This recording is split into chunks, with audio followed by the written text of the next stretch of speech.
Before we come before the throne of God in prayer, let us first anchor our souls in His living, authoritative word. Let this truth become a defiant anthem against the voice of despair. There are seasons in life where we are forced to stand in the ruins of yesterday, haunted by the ghosts of what might have been. The lost opportunity that could have rewritten your story. The relationship that promised joy but ended in wreckage. The dream you nurtured for years, only to watch it turn to dust in your hands. These are not small things. They are the deep aches of a life that feels irrevocably broken. In these moments, it is easy to believe the enemy's lie, that what is lost forever. But the Word of God declares war on that lie. We do not serve a God of limitations. We serve the God of resurrection and restoration. He is not restrained by the cold finality of our mistakes or the brutal cruelty of our circumstances. What human reason deems impossible is the very territory where our God does His most glorious work. The Scriptures paint a vivid portrait of His restorative power. In Mark chapter 5, we meet a man who was a walking graveyard, a soul so shattered and shackled by a legion of darkness that he lived among the tombs. He was a portrait of absolute human hopelessness, isolated, tormented beyond the reach of any help. By every earthly measure, his life was over. But then he had a one-on-one encounter with Jesus Christ. In a single, thunderous moment, everything changed. The chaos was silenced. The oppression was shattered. His mind was restored. His dignity was returned. His peace was reclaimed. This was not a minor repair. It was a total, top-to-bottom, inside-out restoration. Just a few verses later, Jesus confronts the cold, irreversible finality of death itself. A little girl lies dead, but Jesus takes her by the hand and speaks a command that death itself must obey. "Little girl, I say to you, arise," and life floods back into her body. What was definitively over was gloriously undone. In both stories, one truth screams from the pages: Jesus restores what is lost beyond all repair. So if your prayer today sounds like, "Lord, I need you to turn this impossible situation around," you are praying to the right God. If you find yourself crying out, "Lord, I need your favor, I need you to bring me into a new season," know that you are speaking the native language of heaven. God Himself makes a promise in Joel 2:25 that defies all logic. "So I will restore to you the years that the swarming locust has eaten." Notice what He says. He will not just restore blessings, He will restore the years. Time itself, the one thing we believe can never be recovered, is subject to His redemptive power. The years the enemy stole, the seasons that were consumed by devastation, God can redeem and repay with supernatural interest. And in 1 Peter 5:10, we see that God doesn't just restore things, He restores you. After you have suffered a little while, the God of all grace will Himself perfect, establish, strengthen, and settle you. He rebuilds you from the foundation up, making you stronger in the very places where you were broken.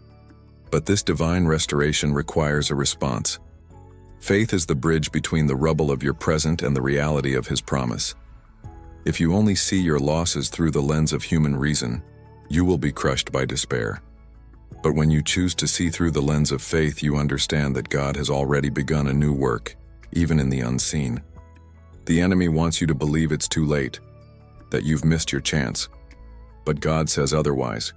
He is the one who calls things that are not as though they are. He is the one who can take your story of catastrophic loss and transform it into a testimony of triumphant restoration. So today, lift your eyes from the ashes and look to the restorer. The best is not behind you. With God, the best is always yet to come. Now let us pray with bold faith.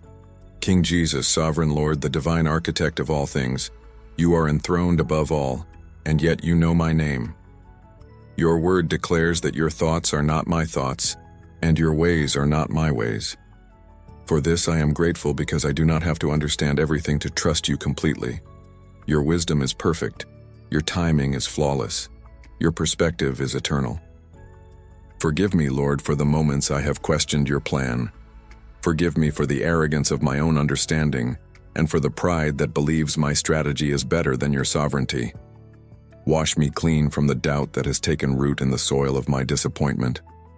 Purify my heart so that my trust is not conditional, but is radically anchored in who you are. Lord, your word testifies that you are the God who restores. I remember the man tormented by a legion of demons. You silenced the chaos with a single word and gave him back his mind. You stood before the cold reality of a dead girl and spoke a command that death itself had to obey. If you can do this, then surely you can breathe resurrection life into the graveyards of my own life, the dreams that have withered, the hope that has faded, and the joy that has been stolen. Father, I formally lay before you every loss, every disappointment, and every unanswered question. I release the wreckage of my past, the broken relationships, the missed opportunities, the years I wish I could redo. I place them all into your sovereign hands because I believe you are not finished with me yet. You have something greater in store. Make me like the tree in Jeremiah 17, with roots that sink deep into the living water of your presence, so that no matter the heat or the drought of my circumstances, my life continues to bear fruit for your glory. I surrender my plans, my timelines, and my desires to you. I choose to believe that a closed door is your protection, and an open door is your calling. I refuse to measure my future by the rubble of my past.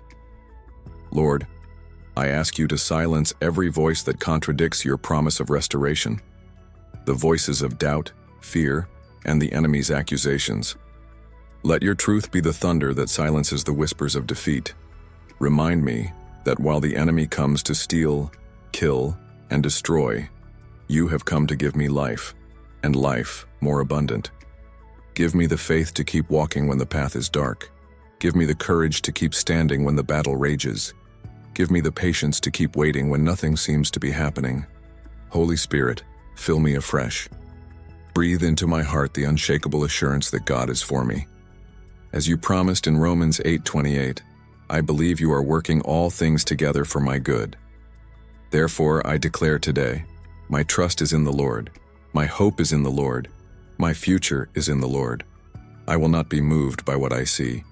I will stand firm on what your word declares. My God is faithful. My God is able. And my God is good. Thank you for the restoration that is already on its way. I seal this prayer not in hope but in faith in the mighty, matchless, and victorious name of Jesus Christ. Amen.